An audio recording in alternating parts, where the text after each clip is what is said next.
Hello everyone, welcome to this video lesson on a decomposition of COBr2, which decomposes into two substances, which is carbon monoxide and this bromine gas. And this is the balanced equation for the decomposition, and we are told that at equilibrium it is found that 0.82 moles of bromine are present in the container, and the value of the equilibrium constant is 15.3. We are asked to calculate the percentage decomposition of this substance here. So, as I have pointed out, that the procedure in which we solve this problem is that if we are given the value of the Kc value, and we have a certain number of moles at equilibrium, we first need to calculate the concentration of all these other substances at equilibrium. So we are going to use this formula. C is equal to N all over V, which is the concentration formula, because we have the number of moles. We first start by calculating the number of moles of Br2, because that's the concentration that the number of moles which are given to us, substituting in those number of moles of 8.2 and a volume of this container, it's 1.5 cubic decimeters. We cross multiply, we get that we simplify this, we get that the concentration will be 0.55 moles per cubic decimeters at equilibrium. This is the concentration for the bromine. We need to calculate the concentration for the carbon monoxide.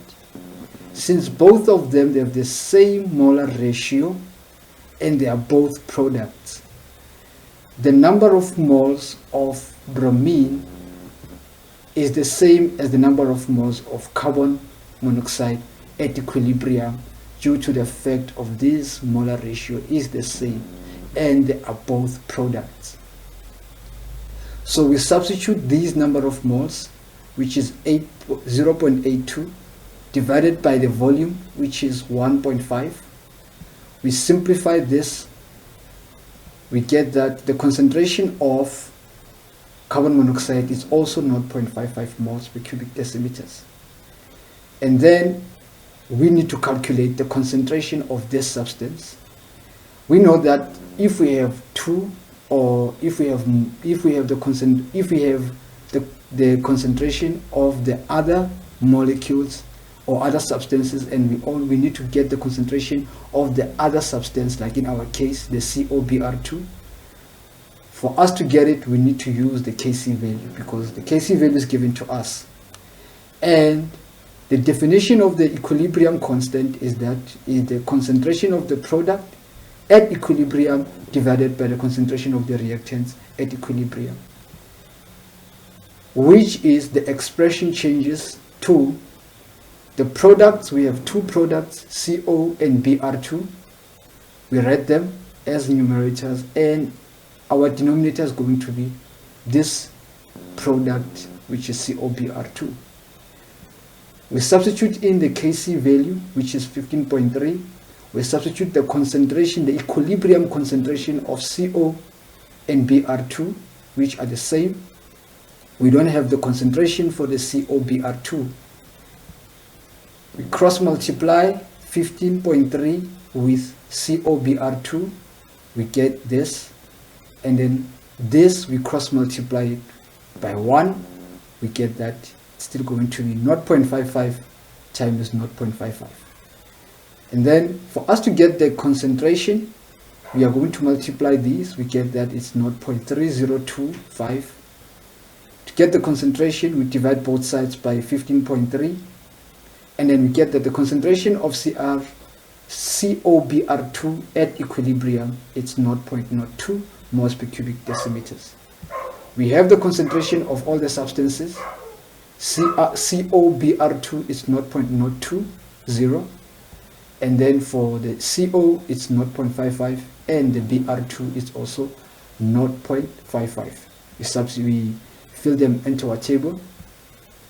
The next thing that we are going to do is to try to get the number of moles at equilibrium. This is the concentration at equilibrium. We need to get the number of moles at equilibrium. We're still using the same formula, but now we are making this. We have to make this the subject of our formula. We have the concentration, which is 0.02 naught. We also have the volume, which is 1.5. We cross multiply. We get that the number of moles is 0.02, 0 times 1.5. And the number of moles of COBr2 will be 0.030 moles. Fill it into our table.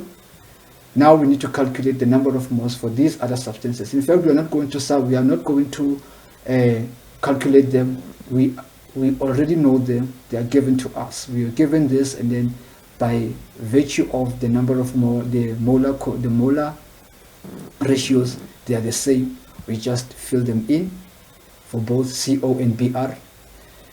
And then after this, we know that when the reaction starts, we only have this substance. The products, we don't have the number of moles for the products. It's both 0. They are both 0.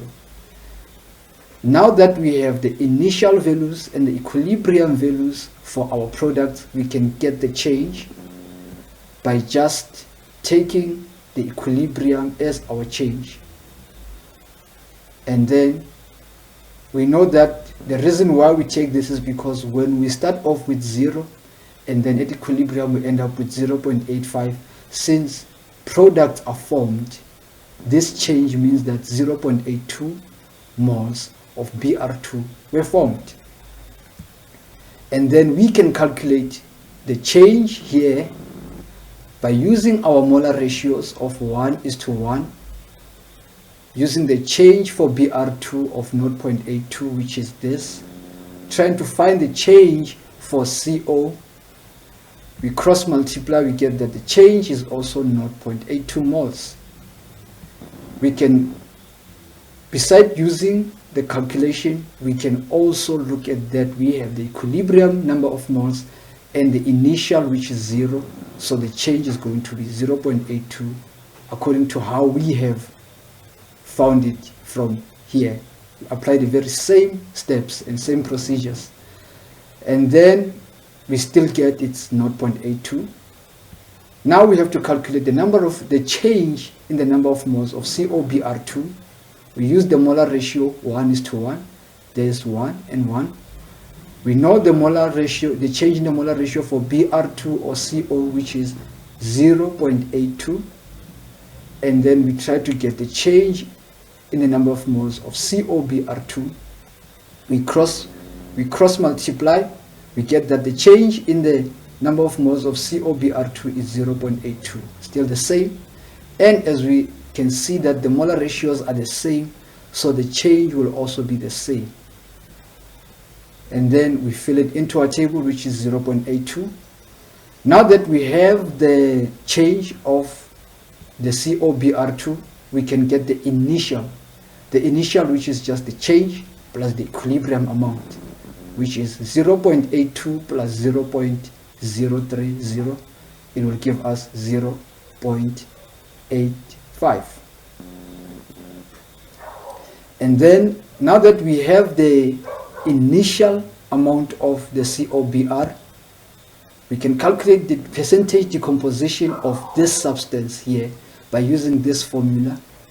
The change in the number of moles divided by the initial number of moles multiplied by 100, because it's a percentage, so we have to multiply by 100.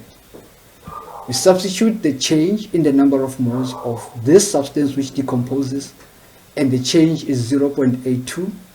We divide it by the initial number of moles, which is 0.85, multiplied by 100. We simplify this in our calculator. We get that the change, the percentage decomposition will be 96.47%. So this is how we tackle this problem.